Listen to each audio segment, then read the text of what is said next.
everyone, CeeCee here. Thanks for joining me for another video. Today I have an organizational video pertaining to watercolor palettes, and so I'm going to show you how I outgrew my initial metal palette and reorganized both of them so that they're more coherent. And I also have a nice tip to give you on how to swatch and incorporate the swatch card in your palettes. So here's the insert, the original insert that I had put in my first metal palette, and as you can see, I've had to patch it up once in a while whenever I would add a new color, and it was really bothering me because it kept getting thicker and thicker, and it was kind of like falling apart a little bit.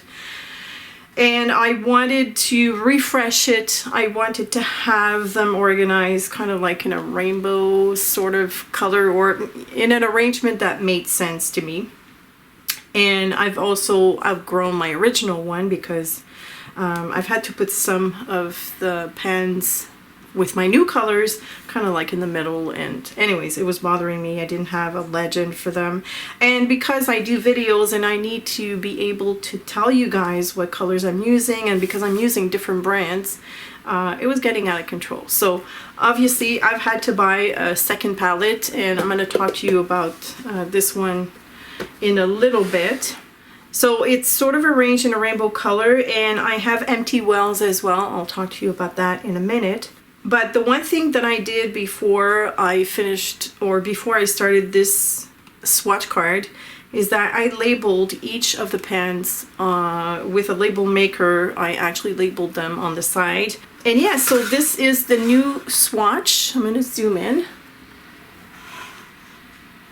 because I need to explain something. Okay, so as you can see, all the colors are labeled. I use my label maker with the tiniest letter setting possible, but I do have an old label maker, so I was kind of limited. But anyways, it works for me. I can actually see all the names, which is awesome. I can read them. And for labeling the colors that are quite dark, like here, what I did is I went ahead and I swatched everything, and then I removed the color by going in and rubbing the color away so that I could label them properly. And so that way it's much more cleaner. I can still see the color. The other thing I did too is I've added a black line on each of these squares just to show how transparent the colors are. As you can see here, this one is kind of like more opaque than this one, for instance. And of course the black line is permanent. I did it with the Pentel Pocket Mini pen, yes. So it's got India ink in there, so I know that I knew that it wouldn't move with the water or the color added on top.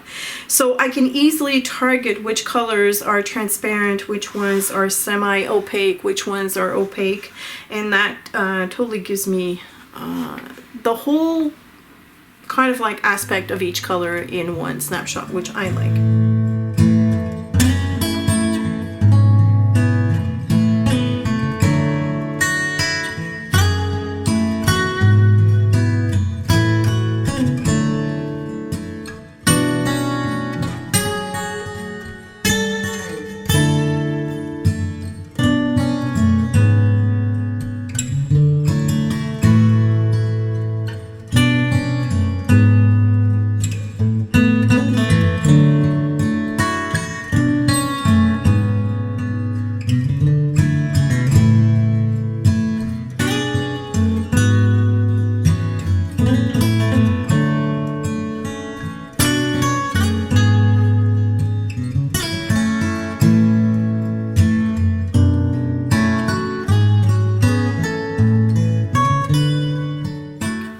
Now the other problem that I had with this charge is that it is laminated on both sides.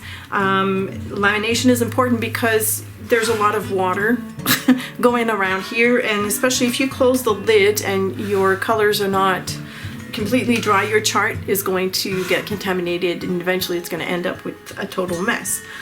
But the problem that I ran into is that whenever I would purchase a new color, I'd have to, like I said, glue something on top with packing tape, and that was a big mess. So what I did here is I kind of did a temporary lamination. So these are washi tapes. They are tucked inside, obviously. So this is obviously watercolor.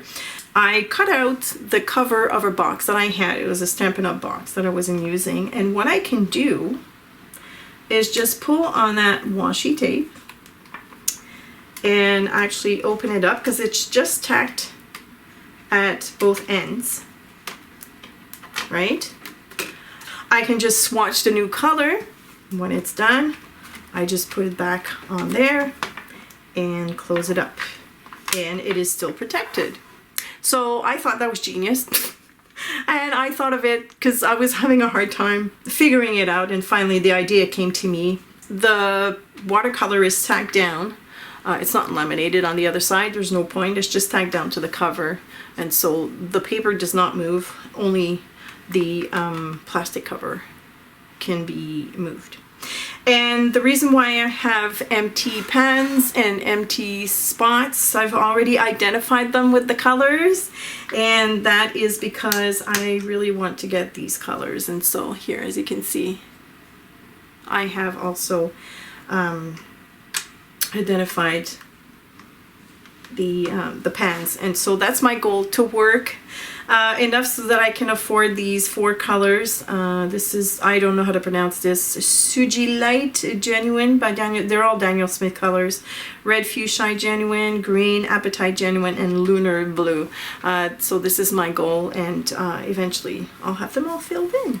And I had this that came with the very first set of Daniel Smith that I bought. Was my introduction to Daniel Smith.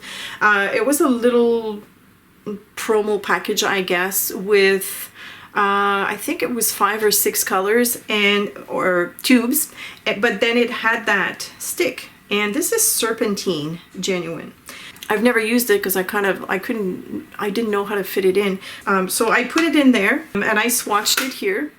I took remnants of that cover that I cut, and I folded that in half just to wedge it in, because I knew that if this would flop around all the time, it would bother me. I just left enough space here, and I put another piece right here. So yeah, that's my initial palette, my revamped initial watercolor palette or case.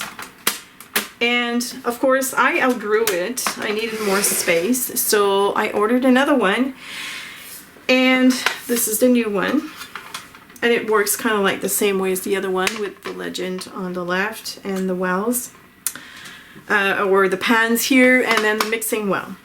Okay, so this pan, I thought I'd ordered the same one as my original one. Unfortunately, it is not. It's not the same quality. I did pay $10 cheaper, but I'm not happy with it because the edges here are not rounded like this one. Here, let me show you. And by the way, this one I ordered from Jackson's in the UK, and this one comes from Amazon. So you see the metal has been turned in, and it's nicely finished.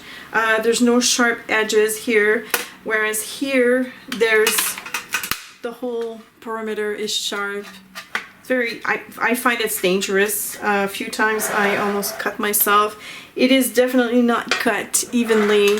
There were bits and pieces of curled metal that kept peeling off, and the big wells on the right hand side, or you know, you can turn them any way you want, but this one doesn't open and rests on the table. The one that had the small wells was, and I don't use these. I use the big ones, and not only that, but it's easier to glue the legend on this part here because it's less bumpy. And so I'm a bit disappointed about that, whereas my existing one, this is the part that rests here, and it gives me, you know, a lot more room to play in. But anyways, I have it.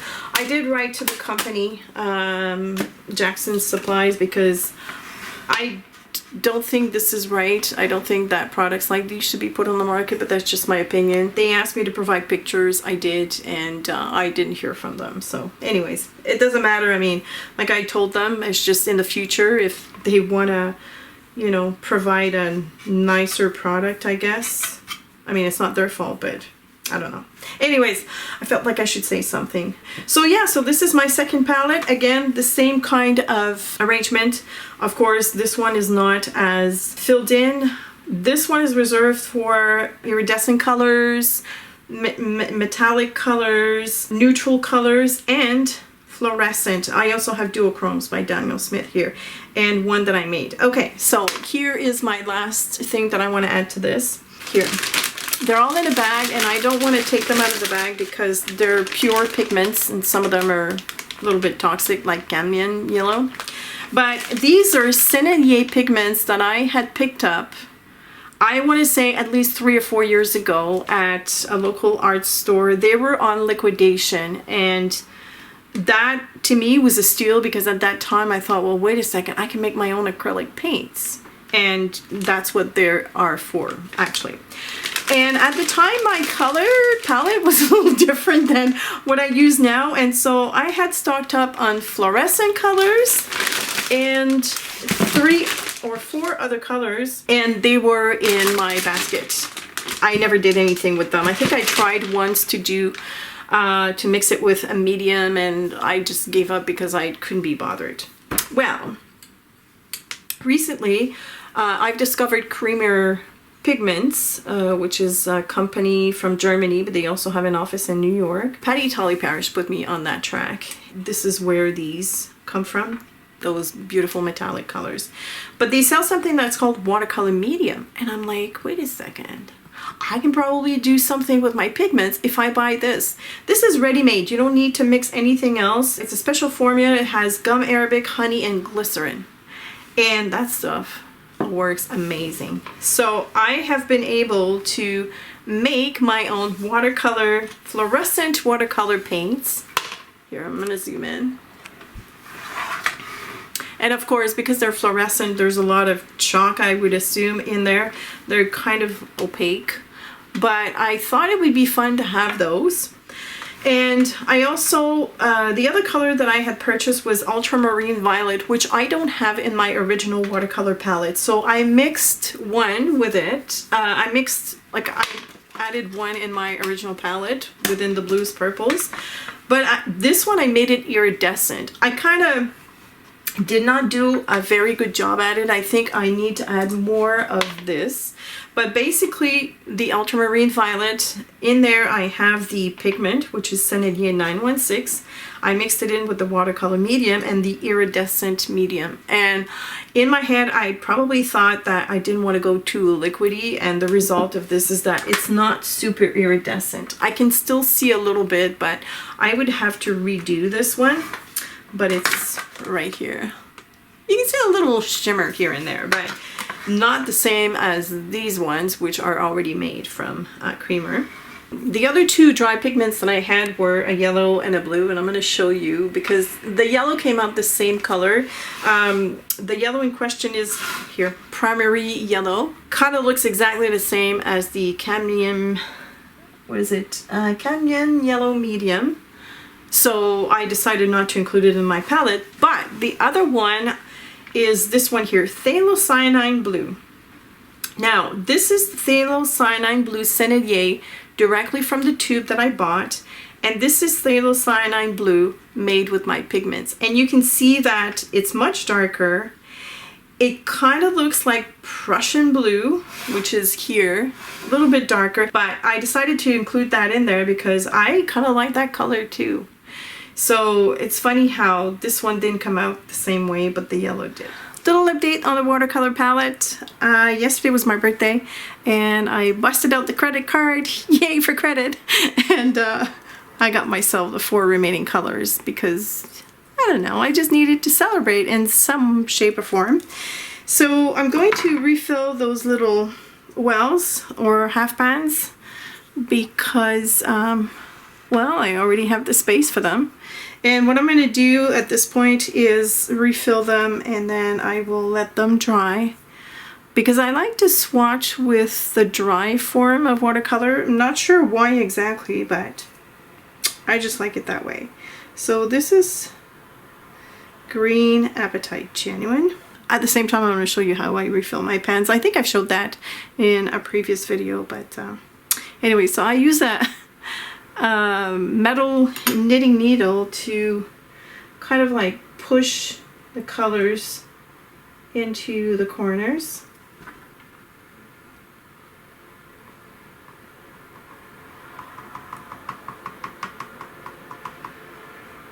And nothing goes to waste because I always have watercolor paper on the side to pick up the excess from that. And then I use it on a watercolor carving project later on, so nothing goes to waste. Alright, I don't want to overfill the pan. It always shrinks a little bit, although the Daniel Smith don't shrink all that much.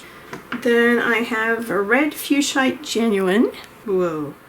This one looks as if, not that it dried, but I think that the binder, I don't know.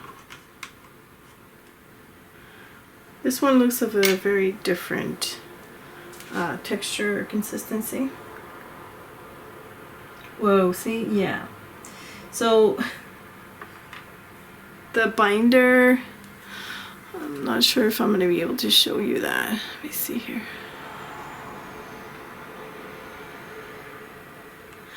As it was coming out of the tube, I guess the majority of the stuff that came out first was the binder with a little bit of pigment, and then because this is made of ground stone, I guess the rest of the stuff is a little bit more pasty, and I kind of have to mix it up. So that's why I like to have that knitting needle as well.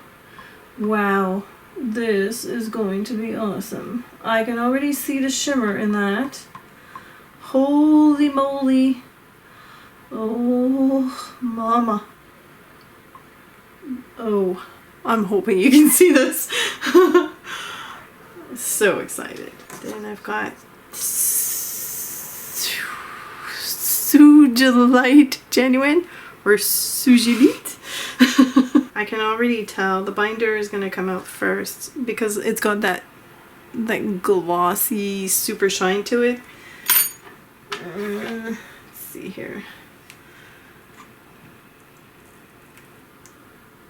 Oh, and this thing is like super dry at the end. I kind of have a feeling there was an opening here and it dried.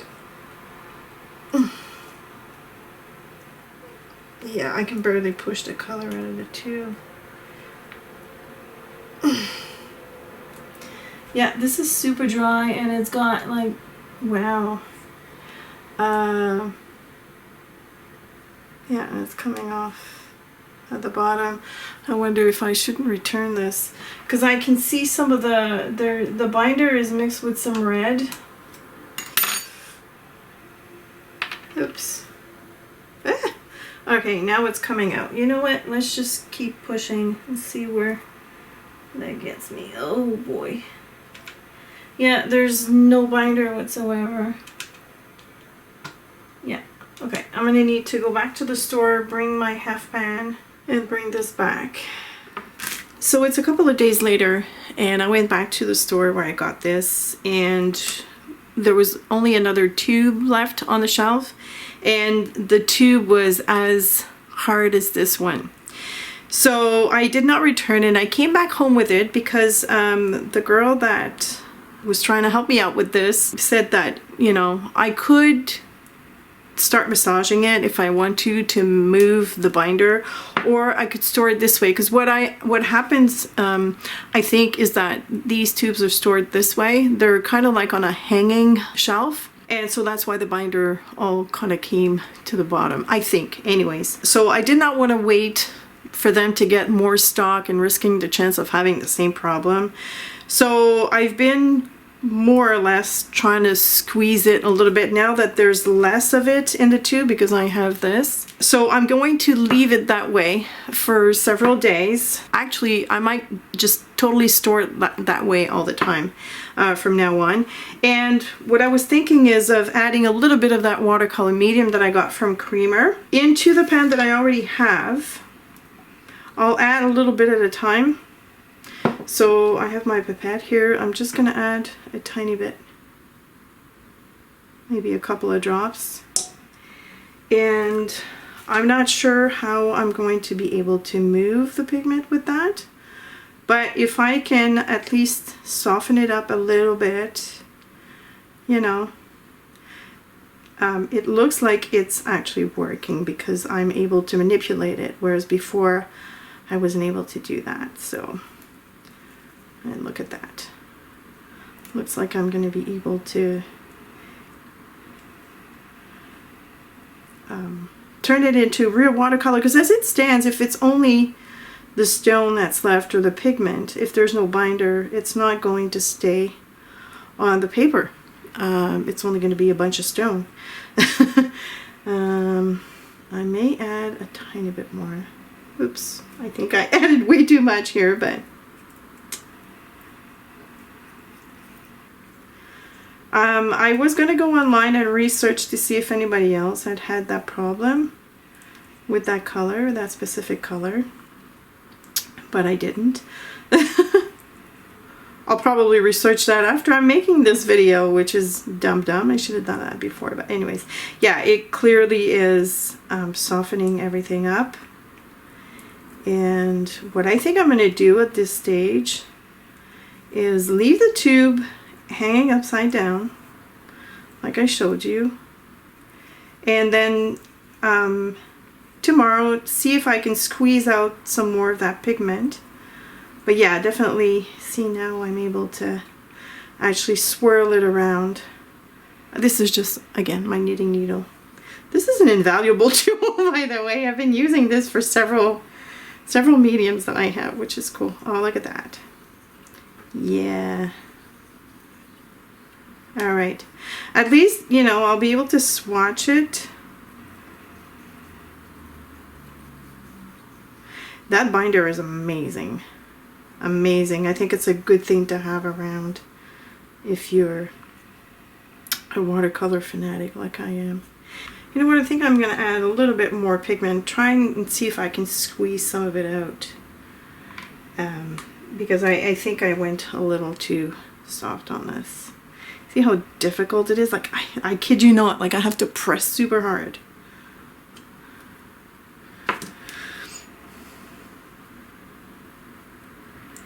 And then mix it in.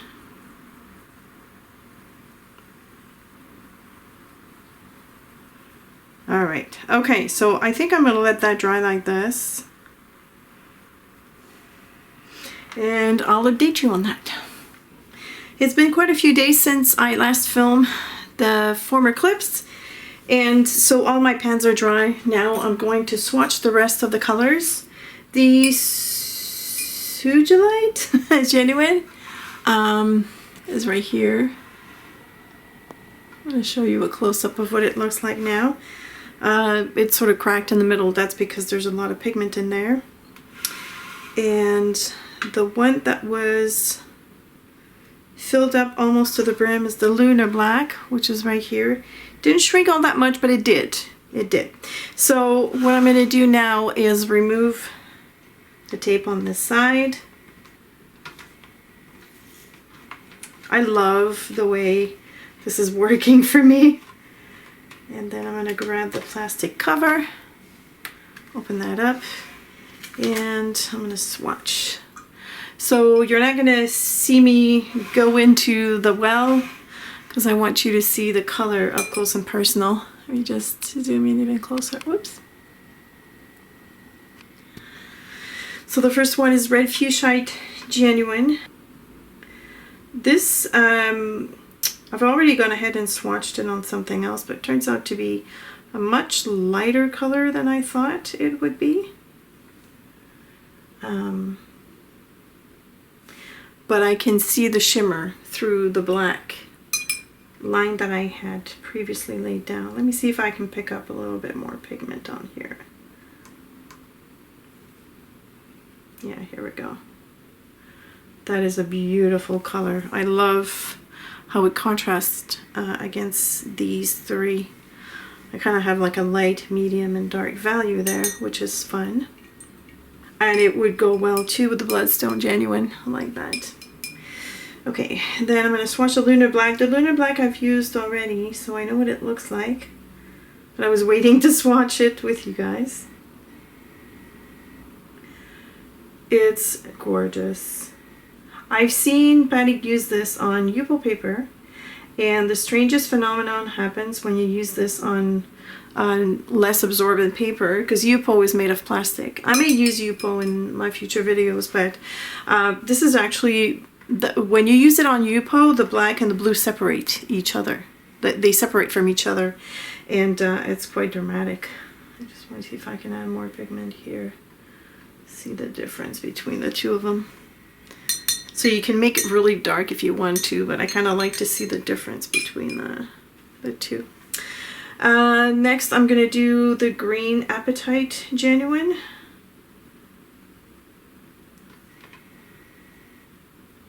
And this one's quite dark. Quite opaque as well. It's beautiful. That is a Jorgus color. It's pretty gorgeous. And then that famous Sugalite.